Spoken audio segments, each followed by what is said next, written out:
అందరికీ నమస్కారం. నేను Swaroopa Potlapalli. Welcome to I dream.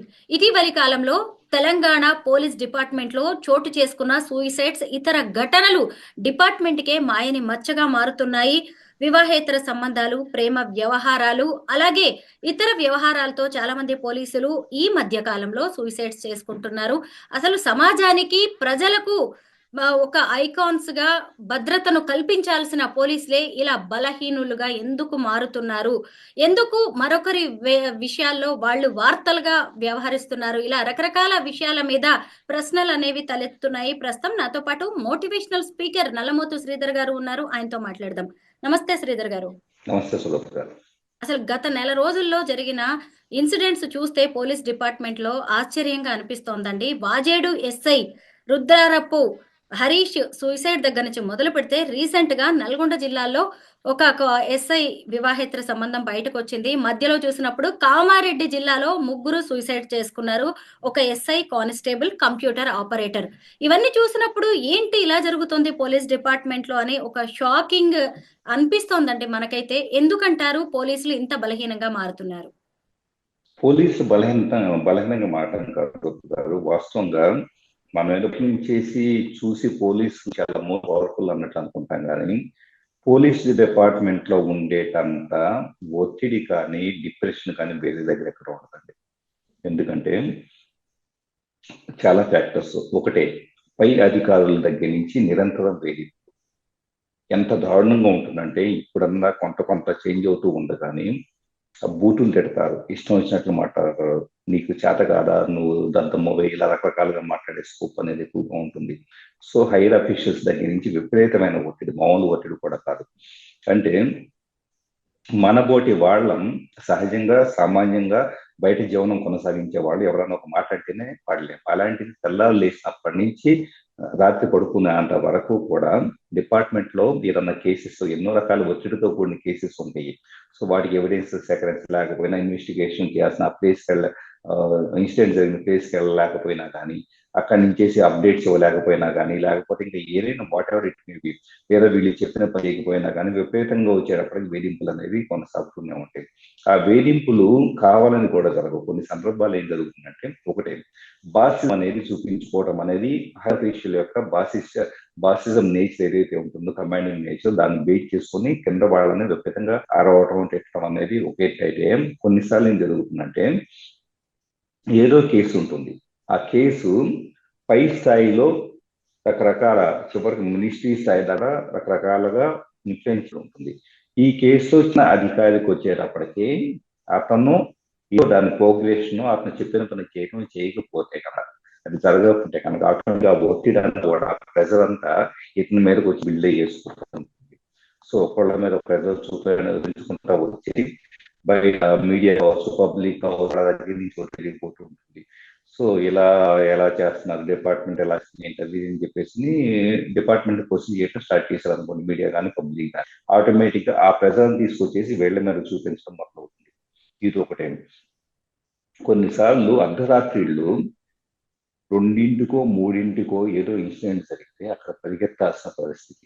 ఎక్కడో హైవే మీద ఏదో యాక్సిడెంట్ అయింది అనుకోండి, యాక్సిడెంట్ అవ్వగానే వీళ్ళు అర్జెంట్గా అక్కడ పరిగెత్తాల్సిన పరిస్థితి. కుటుంబాన్ని వదిలిపెట్టేసేసి ప్రశాంతంగా నిద్రపోతున్న వాళ్ళు కాస్త వెళ్ళాల్సిన పరిస్థితి.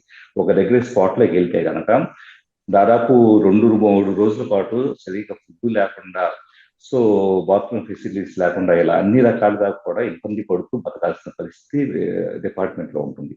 సో దీంట్లో ఏమవుతుందంటే, నిద్ర లేని వలన, ఒక proper sleep, proper food rest లేకపోవడం వలన, సో మనకు ఒక రోజు సరిగా నిద్రపోకపోతేనే మనకి మరుసటి రోజు పిచ్చెక్కిపోయినట్టు ఉంటుంది. అలాంటి డిపార్ట్మెంట్ మీరు చూడండి, వాళ్ళ బాడీ లాంగ్వేజ్ కానీ, వాళ్ళ ఐస్ కానీ, వాళ్ళు మొహం అంతా నల్లగా మాడిపోయేసి రకరకాలుగా వాళ్ళు చూస్తే, డెఫినెట్ గా చెప్పాలంటే కనుక వాళ్ళు ఫేస్ చేస్తున్నంత హెల్త్ ఇష్యూస్ డిపార్ట్మెంట్ లో ఎక్కడ ఉండదు. మానసికంగా సమస్య, శారీరకంగా సమస్య. మరి సూసైడ్ చేసుకోక ఏం చేస్తారు చెప్పండి? సో అది జరుగుతుంది. అంటే చట్టాల గురించి బాగా తెలిసిన వ్యక్తులు వీళ్ళంతా. అంటే తాము చేస్తున్న తప్పు, అంటే అది ప్రేమ వ్యవహారం కావచ్చు, లేదంటే వివాహేతర సంబంధం కావచ్చు, వీటి వల్ల ఈ విషయాలన్నీ బయటికి వెళ్తే సొసైటీ ఎలా చూస్తుంది, కుటుంబ సభ్యులు ఏమంటారు, లేదు అంటే ఇది కేసు అయితే జరగబోయే పరిణామాలు ఏంటి అనే దాని మీద వాళ్ళకి పూర్తి అవగాహన ఉండడం వల్లే దానికి పరిష్కారాన్ని కనుగొనలేక ఇలా సూసైడే మార్గం అనుకుంటున్నారంటారా? అంటే పరిష్కారం కనుగొనలేకంటే వాస్తవంగా అంతా తెలిసినా కూడా ఇది మనకు ఫైనల్గా వచ్చేటప్పుడు దాన్ని హ్యాండిల్ చేయలేని పరిస్థితికి వస్తే కనుక సూసైడ్ చేసుకుంటూ ఉంటారు. ఎలా హ్యాండిల్ చేయాలి, దీన్ని ఎలా మీనింగ్ఫుల్ కన్క్లూజన్ తీసుకురావాలి, ఎలా తప్పించుకోవాలి, లేకపోతే కనుక ఎలాగ దీన్ని ఆ క్రైసిస్ మేనేజ్మెంట్ చేయాలని చెప్పేసి అర్థం కాకపోతే సూసైడే సొల్యూషన్ గా అనిపిస్తూ ఉంటుంది. అదే మెయిన్ ప్రాబ్లం. ఇంకొకటి ఏంటంటే వాస్తవంగా చాలా మంది డిపార్ట్మెంట్ లో ఉండే వాళ్లకు శాలరీస్ కరెక్ట్ గా ఉండవు. ఫస్ట్ గుర్తు పెట్టుకోండి. అన్నిటి మీద వచ్చేటప్పటికి మిగతా అన్ని రంగాల్లో మాకు హైక్ ఇవ్వండి, ఇయర్లీ హైక్ ఇవ్వండి అంటారు, కానీ పోలీస్ డిపార్ట్మెంట్ లో చాలా దారుణంగా శాలరీస్ ఉంటాయి. రెండోది సెలవులు ఉండవు. హాలిడే మనం వీక్ 5 days వర్క్ చేసి 2 days సెలవు తీసుకునే ఐటీ ఎంప్లాయీసే మేము కాస్త ఒత్తి అనుకుంటూ ఉంటారు. పోలీస్ డిపార్ట్మెంట్ లో సెలవులు అనే కాన్సెప్టే పక్కన పెట్టేసేయండి. సో మరి వీటన్నిటిని ఇన్ని ప్రెజర్స్ మధ్య వచ్చేటప్పటికి వివాహేతర సంబంధాలు పెరిగిపోవచ్చు. ఎందుకంటే కనుక they are not spending with their family. So ఎక్కడో బయటికి వెళ్తారు. ఇప్పుడు ఉదాహరణకి ఏదో సంథింగ్ విక్టిమ్ కేసుకి వెళ్తారు. అక్కడ ఎవరో మహిళ పరిచయం అవుతా ఉంటారు. ఆ మహిళకి ఏంటి, ఒక పోలీస్ అండుంటే గనక సో ఇతన్నే ఒక టైప్ ఆఫ్ పవర్ఫుల్ పర్సన్ గా చూడొచ్చు. లేకపోతే కనుక వాళ్ళు అంటూ అనుకుంటే కనుక ఇంకాస్త జస్టిఫై కావచ్చు. లేకపోతే ఎప్పుడైనా ఒక మనిషి మనకు సపోర్ట్ ఉన్నాడని చెప్పేసి ఆ మహిళ ఇతను ఇష్టపడవచ్చు, దాన్ని ఎక్స్ప్రెస్ చేయొచ్చు, లేదా ఇతను ఎక్స్ప్రెస్ చేయొచ్చు. సో ఇతనికి పవర్ ఉంది కదా అని చెప్పేసి దాన్ని అడ్వాంటేజ్ తీసుకుని ఇతను ఎక్స్ప్రెస్ చేయొచ్చు. ఇలాగా చాలా చాలా సంఘటనలో పవర్ ని బేట్ చేసుకొని, అక్కడ ఉండే పరిస్థితిని బేట్ చేసుకొని, అక్కడ విక్టిమ్స్ ఉండే మైండ్ సెట్ చాలా లోగా ఉంటుంది కాబట్టి ఆ సందర్భాల్లో పైచాలు ఏర్పడవచ్చు. ఇలా ఎన్నో జరుగుతూ ఉంటాయి. సో ఎప్పుడైనా కూడా వీళ్ళున్న మానసిక స్థితి చాలా బ్యాలెన్స్డ్ గా కాకుండా, సెంటర్డ్ గా కాకుండా ఇంబ్యాలెన్స్ లో ఉంటుంది కాబట్టి అది ఖచ్చితంగా అనైతికమైన విషయాలకు దారితీసే అవకాశంలో ఎలాంటి సందేహం లేదు. చాలా సందర్భంలో ఎన్ని బయటకు వచ్చిన 4-5 కేసులు చూస్తున్నాం, కానీ వాస్తవంగా పోలీస్ డిపార్ట్మెంట్ లో దేశవ్యాప్తంగా చూస్తే కనుక చాలా చోట్ల అక్రమ సంబంధాలు ఉంటాయి.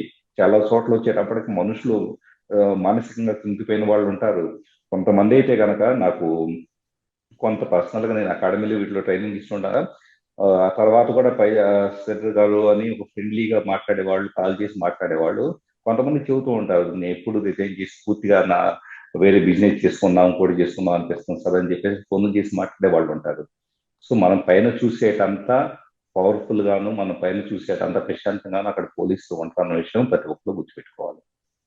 మీరు పోలీస్ అకాడమీలో ఇప్పటికీ వేలాది మంది పోలీసులకు ట్రైనింగ్ ఇచ్చారు, పర్సనాలిటీ డెవలప్మెంట్ క్లాసెస్ చెప్పారు, అలాగే ఇన్ఫర్మేషన్ టెక్నాలజీ గురించి కూడా వాళ్ళకి అవేర్నెస్ కల్పిస్తూ ఉంటారు. మీ దగ్గరికి ఎక్కువగా పోలీసుల నుంచి వచ్చే సమస్యలు కావచ్చు, క్వశ్చన్స్ ఏముంటాయండి? అంటే ఒకటండి, లోకల్ గా వచ్చేటప్పటికి టెక్నాలజీ పరంగా తీసుకుంటే లోకల్ గా వాళ్ళు చాలా కేసెస్ జరుగుతూ ఉంటాయి. ఏదో పోలీస్ స్టేషన్ లో అక్కడ చాలా మంది జనాలు నష్టపోయేసి ఇలా వచ్చి కేసు ఫైల్ చేస్తారు. వాటిని ఎలా హ్యాండిల్ చేయాలో వీళ్ళకి తెలియదు, బేసిక్ ఐడియా ఉండదు. సార్ మా దగ్గర చాలా కేసులు వస్తుంది, వీటిని ఎలా హ్యాండిల్ చేయాలో మాకు అర్థం కావట్లేదండి, మీకు గైడెన్స్ కావాలండి అని చెప్పేసి క్లాస్ చెప్పేటప్పుడు క్లాస్ ఒక టీమ్ ప్రకారం అంటున్నాను. మధ్యలో డౌట్లు అడగమన్నప్పుడు వచ్చేసి డౌట్లు ఇలా, సార్ మా దగ్గర ఈ కేసు వచ్చింది, దీన్ని ఎలా డీల్ చేయాలి సార్ అని చెప్పేసి వాళ్ళు ఆ కేసుకు సంబంధించిన డీటెయిల్స్ చెప్పేసి అడగడం అలా జరుగుతూ ఉంటుంది. సో అదొకటి.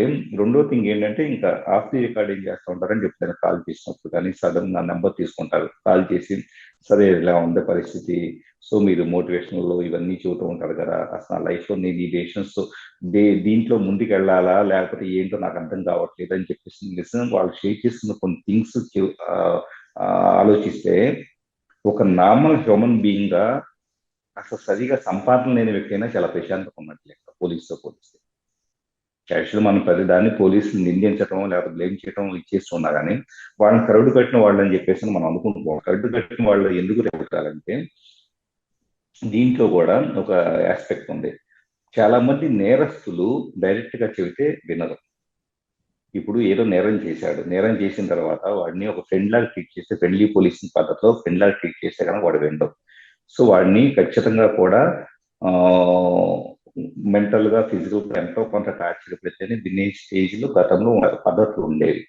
ఆ పద్ధతుల్లో వాటిని అప్లై చేసినప్పుడే నేరం అనేది ఆ ప్రోగ్రెషన్ ఇన్వెస్టిగేషన్ అనేది ప్రోగ్రెస్ అవుతుంది. సో ఇన్వెస్టిగేషన్ ప్రోగ్రెస్ కాకపోతే మళ్ళీ జనాలు ఒత్తిడి, ఎవరైతే కేసు పెట్టారో వాళ్ళ నుంచి కానీ మీడియా నుంచి కానీ ఒత్తిడి ఉంటుంది.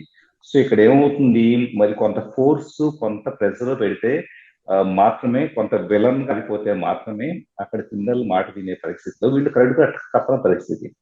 సో ఇవాళ చాలా మంది పోలీసులు వాపోయేది ఏంటంటే, పోలీసు నన్ను వచ్చిన తర్వాత అరెస్టులు ఏ మాట వెంటలేదు సార్ అంటారు. అది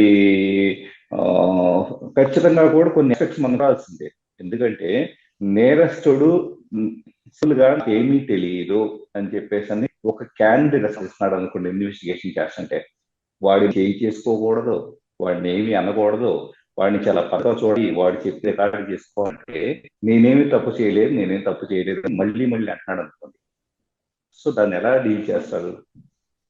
సో ఇది బయట వాళ్ళని కరడు పెట్టేలా చేస్తున్న పరిస్థితులు. కానీ వాళ్ళు చాలా మంది పోలీస్ డిపార్ట్మెంట్ మానసికంగా చాలా సున్నితంగా ఉంటారు. చదువుల భారం, టెన్షన్ భరించలేక స్టూడెంట్స్ సూసైడ్ చేసుకుంటున్న ఘటనలు పెరిగిపోయాయి. అదే స్థాయిలో పోలీసుల్లో కూడా సూసైడ్స్ గురించి మనం మాట్లాడుకోవాల్సిన సందర్భాలు ఇప్పుడు కనిపిస్తూ ఉన్నాయి. ముఖ్యంగా పైకి ఒక రకమైన కారణాలు కనిపిస్తున్నా దాని వెనక చాలా ప్రెషర్, స్ట్రెస్ అనేది ఉంది. అయినా సరే ఇన్ని ఘటనలు జరుగుతున్నా పోలీస్ డిపార్ట్మెంట్ నుంచి కూడా పెద్దగా స్పందన కనిపించట్లేదు. ఇక మీదటైనా ప్రభుత్వం, డిపార్ట్మెంట్ ఎలాంటి చర్యలు తీసుకుంటే మంచిదంటారు?